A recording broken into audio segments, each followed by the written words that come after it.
সুধীমণ্ডলী, আমার কাছে একটা 1000 টাকার নোট আর এখানে রয়েছে একটি কলম। এই কলমটা দিয়ে আমি সবসময় লিখি, একটা অর্ডিনারি পেন। আমি যদি এই কলমটা দিয়ে এই 1000 টাকার নোটটাকে যদি এভাবে হিট করি তাহলে কি হবে? এটা ছিদ্র হয়ে এই পাশ দিয়ে বের হয়ে যাবে।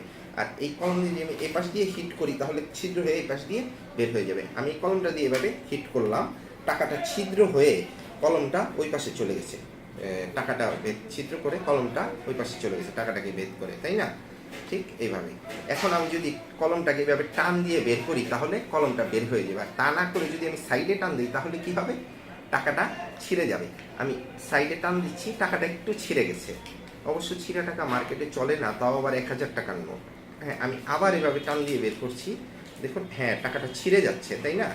আমি আবার এভাবে কলমটাকে সাইড দিয়ে টেনে বের করে নিচ্ছি, টাকাটা ছিঁড়ে গেল।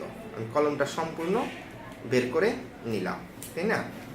টাকাটা ছিঁড়ে গেল। আসলে ড্যামেজ হওয়া টাকা কিন্তু মার্কেটে চলে না, তাও আবার 1000 টাকার নোট। তো কিছু করার নেই, এটা হয়তো ব্যাংক থেকে বদলিয়ে নেওয়া যাবে। ও না, তা তো মনে হয় প্রয়োজন হবে না, কারণ আমি টাকাটা সম্পূর্ণ অক্ষত অবস্থায় দেখতে পাচ্ছি এবং কোনো জায়গায় কোনো ছিদ্র বা ছিঁড়া ফাড়া কিছুই নেই।